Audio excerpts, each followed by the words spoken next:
Assalamualaikum warahmatullahi wabarakatuh. Selamat datang dalam video pernyataan diri dosen sebagai bentuk unjuk kerja Tridharma Perguruan Tinggi. Perkenalkan, saya Nas Nureli Eskup MKes, dosen tetap di program studi S1 Keperawatan Fakultas Ilmu Kesehatan Universitas Muhammadiyah Mahakarya Aceh. Video ini merupakan bagian dari komitmen saya dalam menjalankan Tridharma Perguruan Tinggi, khususnya di bidang pengajaran dalam mata kuliah yang saya ampuh, yaitu keperawatan anak. Mata kuliah keperawatan anak adalah bagian penting dalam kurikulum yang bertujuan membekali mahasiswa dengan kompetensi teoritis dan praktis dalam memberikan asuhan keperawatan kepada anak baik dalam kondisi sehat maupun sakit, dengan pendekatan keluarga dan berbasis bukti atau evidence-based nursing. Metodologi pengajaran saya menggunakan pada pendekatan delivery, interaction, and assessment. Berikut merupakan pencapaian pembelajaran mata kuliah keperawatan anak.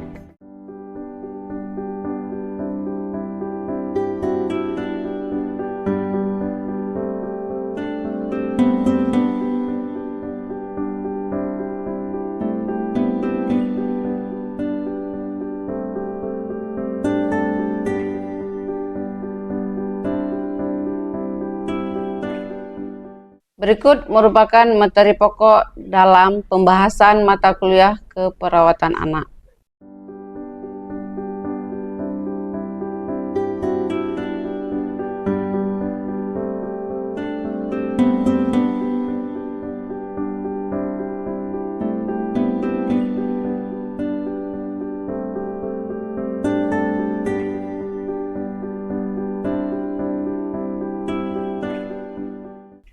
Sumber referensi utama kami mencakup buku-buku dan jurnal terkini terkait keperawatan anak, Undang-Undang Republik Indonesia tentang Keperawatan dan Kesehatan Anak.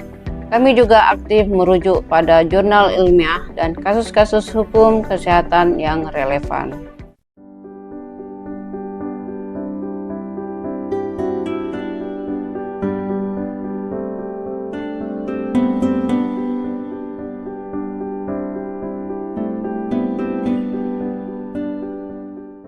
Sistem penilaian mata kuliah ini dirancang untuk mengukur tidak hanya mengetahui teoritis, tetapi juga kemampuan mahasiswa dalam menganalisis dan menerapkan keperawatan anak. Ujian akhir semester 40%, ujian tengah semester 25%, kehadiran dan partisipasi diskusi 15%, tugas individu 10%, tugas kelompok 10%.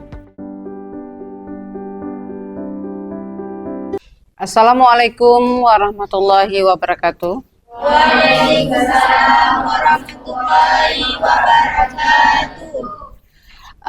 Baik, hari ini pertemuan kita ke-9. Jadi sebelum kita lanjut materi pertemuan kita hari ini, baik, lebih dahulu kita akan berdoa bersama. Doa dimulai. Bismillahirrahmanirrahim.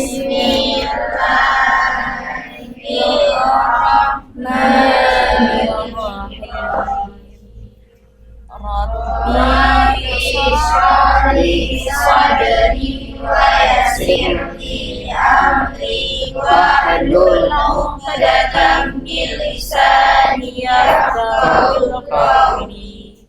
Rabbi zidni ilman warzuqni fahman birahmatika ya arhamar rahimin.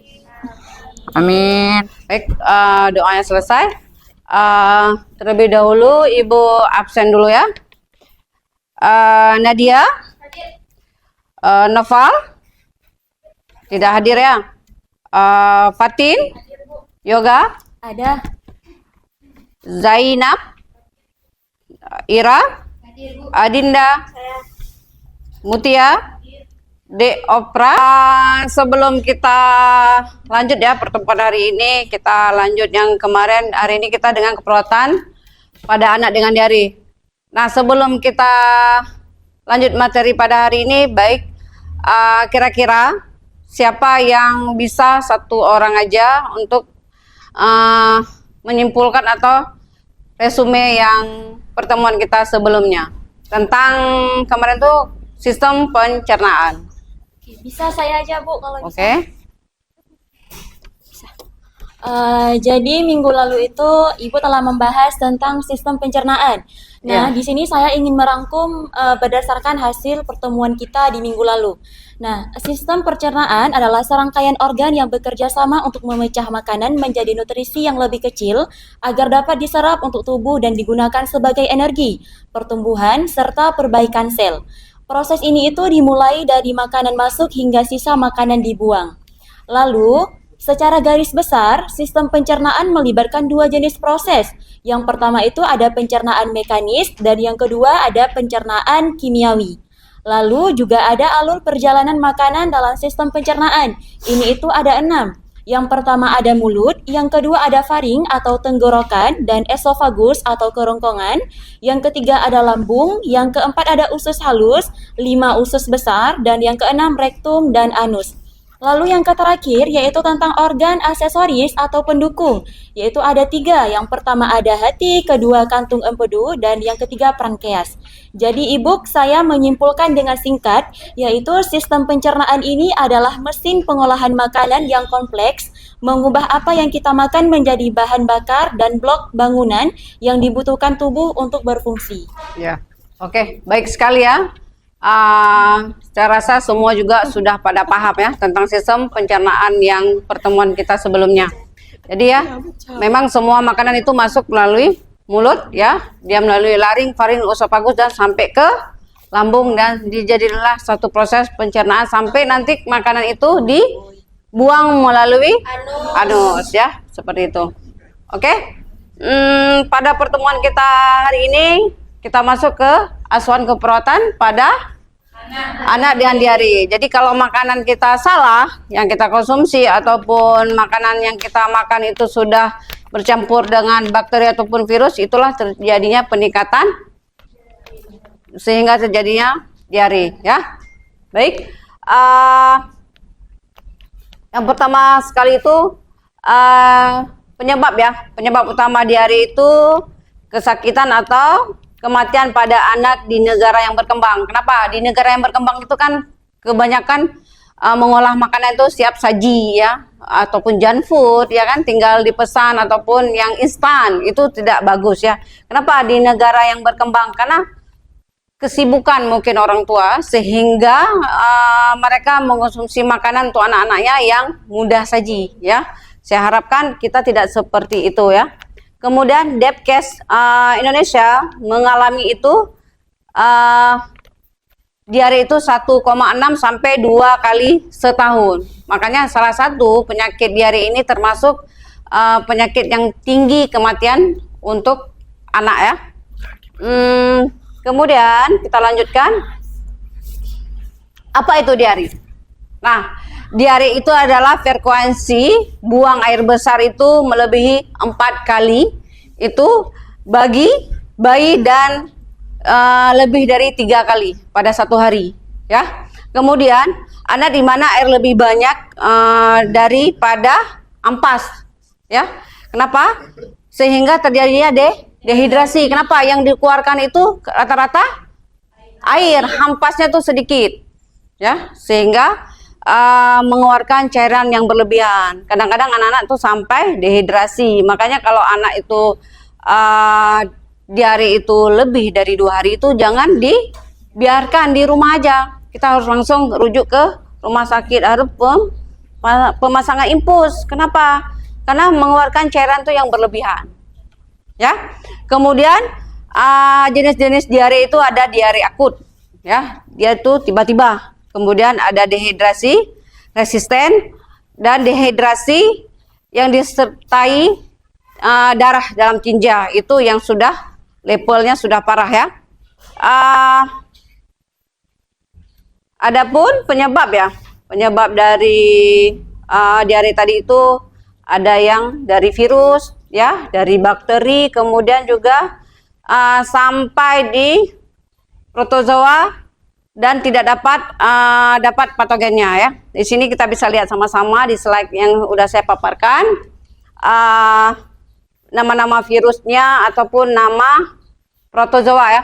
Jadi virus itu enggak hanya dari penyebaran dari lingkungan, dari makanan ya. Apalagi kita mengkonsumsi makanan jajanan yang di pinggir jalan. Ya kan, adik-adik kan bisa bayangkan ya kan, terpapar dengan debu ya, debu. Bagaimana kita menilai dehidrasi? Penilaian dehidrasi ini langsung kalau kita lihat dari mata ya, keadaan umum ya kan, itu air mata, mulut dan lidah rasa haus, dia bolak-balik merasa haus. Kenapa? Pengeluaran cairan tadi ya. Kemudian yang kedua tuh periksa tugornya kulit, tengok pucat atau tidak ya kan. Kemudian hasil pemeriksaannya dan terapinya kita lihat di ini baik sadar. Kita lihat nanti, lihat keadaan umum, sadar nggak si anak? Oh sadar, berarti lihat lagi mata dia normal atau cekung ya kan. Kemudian air mata ada nggak, keluar nggak air mata, mulut dan lidah basah atau tidak. Kalau memang udah kering berarti dia memang sudah dehidrasi. Kemudian rasa haus, minum bisa tidak haus ya kan. Kemudian yang B kita bisa lihat lagi, gelisah, rewel, cekung, tidak ada tidak ada. Kita lihat di mulut dan lidah yang kering, haus, dingin, dia minta minum nggak. Kemudian lesu, lunglai, ataupun dia kurang kesadaran ya kan. Kemudian kita lihat lagi di air mata ada nggak. Kemudian mulut dia sangat kering nggak.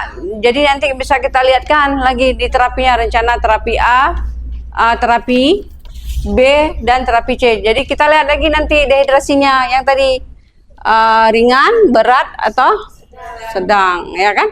Di sini kita lihat nanti tanda-tandanya. Oh misalnya anak ini sudah nggak kooperatif lagi, udah lesu, dia tidak ada nafsu makan, lidahnya sangat kering, berarti dia sudah berat, itu dehidrasi berat tuh ya. Baik, dari rangkuman yang sudah saya paparkan, jadi di sini saya mau membagikan ya kan satu kasus ya tentang diare juga, di mana kasusnya anak Mira 18 bulan dibawa ke UGD sebuah rumah sakit pada pukul 9 ya oleh ibunya dengan keluhan diare cairan sejak 2 hari yang lalu. Ibu pasien melaporkan Ananda Mira BAB cair lebih dari 8 kali sehari. Kita 4 sampai 3 kali yang lebih itu dalam satu hari sudah diare, apalagi ini 8 kali ya. Tidak ada lendir atau darah dan muntah 4 kali dalam 24 jam terakhir. Nafsu makan dan minum Ananda Mira sangat menurun. Ibu sudah mencoba memberikan Oralit di rumah, namun Ananda Mira sering memuntahkannya. Jadi pengkajian saat ini di UGD pukul 9, keadaan umum Ananda Mira tampak lemas, rewel, dan menangis lemah. Kemudian tanda-tanda vitalnya suhunya 37,5, kemudian nadi 140 kali per menit, pernapasan 3 kali per menit ya. Tekanan darah 75 per 40 milimeter Hg. Kemudian kesadarannya apatis ya, mata sangat cekung, air mata tidak ada, mukosa bibir sangat kering, tugor kulit kembali sangat lemah, itu ubun-ubun besar, sangat cekung, minum malas, tidak ada, malah tidak mau, tidak bisa minum. Kemudian instruksi dokter di UGD pasang infus ya kan, diberikan cairan RL itu 50 mili Kg per berat badan dalam 1 jam pertama. Setelah 1 jam lanjut RL 70 mililiter, kemudian dalam 5 jam. Kemudian cek elektrolit darah, pemberian zinc 10 mg per hari, diet bebas laktosa, kemudian pasien direncanakan untuk dirawat inap. Jadi Ibu minta kalian untuk membagikan 2 kelompok ya. Nanti kita pecahkan kasusnya. Jadi untuk yang kelompok 1 itu fokus pada pengkajian dan perumusan diagnosa keperawatan.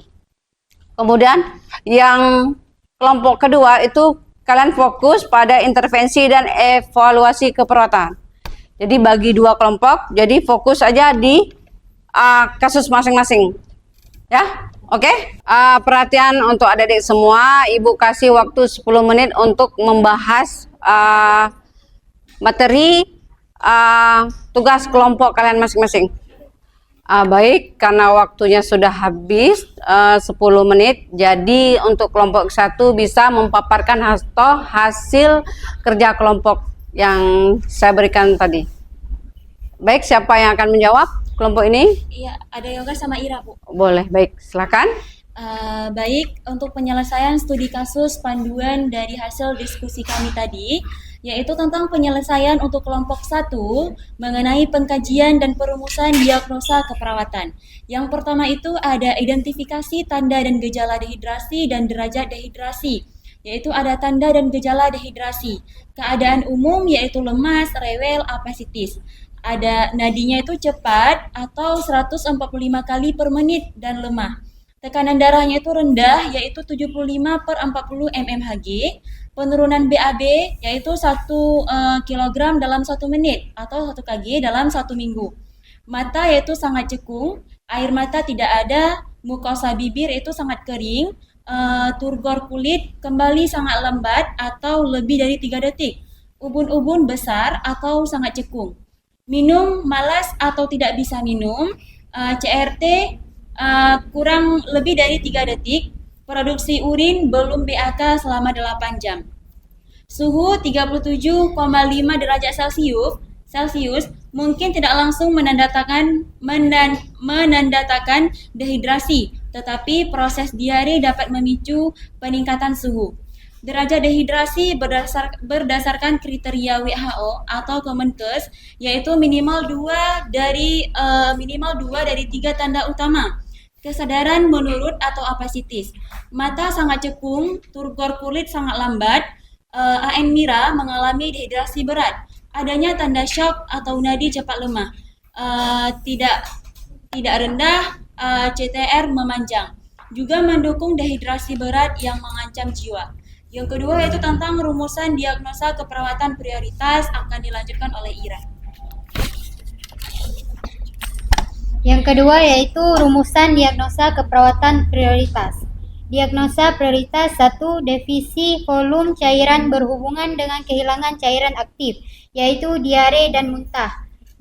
Dibuktikan dengan 1. DS, Ibu mengatakan Ana, Mira BAB cair lebih kurang dari 8 kali per hari, muntah 4 kali per hari, malas minum. Yang kedua yaitu DO, keadaan umum lemas dan apatis, nadi cepat dan lemah, TD rendah, BB turun 1 kilo, mata sangat cekung, air mata tidak ada, mukosa bibir sangat kering, turgor kulit sangat lambat, ubun-ubun besar sangat cekung, malas atau tidak bisa minum. CRT lebih kurang dari 3 detik, belum BAK 8 jam. Rasional, dehidrasi adalah masalah yang paling mengancam jiwa pada diare, sehingga penanganannya menjadi prioritas utama. Diagnosis prioritas 2, yaitu defisi nutrisi berhubungan dengan ketidakmampuan mengaborsi nutrien dan intake yang tidak adekuat. Sekunder akibat diare dan muntah dibuktikan dengan yaitu DS, Ibu mengadakan nafsu makan dan minum, AN Mira sangat menurun, DO BB turun 1 kilo dalam 1 minggu, anak tampak lemas, rasional. Setelah rehidrasi, masalah nutrisi menjadi penting karena diare kronis dapat menyebabkan malnutrisi dan perlambatan pemulihan. Oke, baik. Terima kasih untuk kelompok 1 yang sudah mempresentasikan hasil tugas kelompoknya tadi. Baik, untuk kelompok 2 bisa dipaparkan atau dipresentasikan hasil tugas kelompoknya tadi. Baik, siapa yang akan menjawab ataupun memaparkan? Oke. Baik, kami akan menyelesaikan studi kasus dari kasus yang telah Ibu sampaikan, yaitu tentang intervensi dan evaluasi keperawatan. Yang pertama, yaitu tujuan SLKI, yaitu setelah dilakukan asuhan keperawatan 6 jam, status hidrasi Ananda Mira membaik dengan kriteria hasil. Yang pertama, kesadaran meningkat, yaitu rewel atau aktif kembali. Yang kedua, ada nadi dalam rentang normal untuk usia kurang lebih 130 kali per menit, kuat dan teratur. Yang ketiga, ada TD dalam rentang normal untuk usia. 4, mata tidak cekung atau sedikit cekung, air mata ada. Kelima, mukosa bibir lembat. 6, turgor kulit kembali cepat atau kurang dari 2 detik. 6, ubun-ubun besar tidak cekung atau sedikit cekung. 7, BAK minimal 1 sampai 2 mg jam per urin jernih. 8, atau CRT kurang lebih 2 detik. Nah, intervensi SLKI. Yang pertama ada observasi. Monitor status hidrasi secara ketat setiap jam atau kesadaran, turgor, mukosa, mata, ubun-ubun, dan CRT. Kedua, monitor tanda-tanda vital, yaitu ada nadi, TD, pernapasan, suhu setiap 15-30 menit pada jam pertama, lalu setiap jam. Yang ketiga, hitung intake, yaitu cairan 4, dan output urin, BAB dan muntah, secara akurat setiap jam. Keempat, yaitu monitor hasil laboratorium elektrolit darah, yaitu sesuai dengan instruksi dokter. Kelima, timbang berat badan setiap hari, yaitu pada pagi hari. Nah, yang kedua, ada terapeutik, yaitu memberikan cairan intravena Ringer laktat sesuai instruksi dokter. Kedua, ada 30 miligram dalam 1 jam pertama, yaitu 30 kali 8,5 kg sama dengan 250 mili dalam 1 jam. Lanjutkan 70 mg dalam 5 jam berikutnya, yaitu 70 kali 8,5 kg sama dengan 595 mili dalam 5 jam. 3. Atur posisi anak yang nyaman untuk memfasilitasi pernapasan. Keempat, jaga kebersihan oral atau sikat gigi atau bersihkan mulut dengan kasa lembab jika memungkinkan. 6. Pertahankan suhu untuk tubuh anak. Berikutnya akan dilanjutkan oleh Aisyah. Baik, selanjutnya kolaborasi. Kolaborasi dengan dokter untuk penyesuaian jenis dan kecepatan cairan 4 berdasarkan respon pasien dan hasil elektrolit. Kolaborasi dengan tim farmasi untuk pemberian zinc 10 mg per hari. Selanjutnya, evaluasi keberhasilan asuhan keperawatan dalam 6 jam pertama. Evaluasi dilakukan dengan membandingkan kondisi Ananda Mira setelah 6 jam dengan kriteria hasil yang ditetapkan. Peningkatan kesadaran. Ananda Mira yang sebelumnya apatis diharapkan menjadi lebih sadar, rewel, atau mulai mau berinteraksi. Yang kedua, perbaikan tanda-tanda hidrasi. Mata tidak lagi sangat cekung atau menjadi sedikit cekung. Air mata mulai muncul, mukosa bibir lembab, turgor kulit membaik atau kembali cepat, ubun-ubun tidak cekung. Selanjutnya, stabilitas tanda-tanda vital. Nadi dan tekanan darah mendekati normal untuk usia, nadi teraba kuat. Selanjutnya, produksi urin adekuat. Ananda Mira diharapkan sudah baik dengan volume yang cukup, kurang lebih 1 kilogram BB per jam. Dan warna urin tidak terlalu pekat. Penurunan frekuensi diare muntah. Meskipun bukan target langsung rehidrasi, penurunan frekuensi diare atau muntah menunjukkan respon terhadap penanganan. Perbaikan CRT, waktu pengisian kapiler kembali kurang lebih 2 detik. Yang terakhir, hasil elektrolit diharapkan elektrolit mulai menunjukkan perbaikan atau mendekati normal. Oke, baik. Terima kasih kepada adik-adik semua sudah menyelesaikan tugas kalian masing-masing dan saya rasa sudah sangat baik, sangat bagus ya, sudah pada paham ya. Semoga semua ilmunya bisa diimplementasikan nanti ke lapangan atau di rumah sakit di saat kalian praktek ke rumah sakit. Terima kasih. Setelah kita paparkan semua dua kelompok tadi, berarti pertemuan kita hari ini sudah selesai. Alhamdulillah ya. Jadi sedikit kita harus paham tentang di hari tadi, jangan sampai anak kita ataupun anak pasien kita itu sampai terjadinya dehidrasi, apalagi sampai terjadinya kejang. Jadi usahakan periksa yang terutama sekali ya, pernapasannya ya, kemudian kulitnya, tugor kulitnya ya, semua kita periksa. Jangan sampai si anak ataupun si bayi tadi itu sampai dehidrasi berat. Kalau memang dehidrasi itu pasti karena pada diare ya kan, tapi jangan sampai dehidrasi berat sampai buat si anak atau si bayi itu sampai meninggal ya.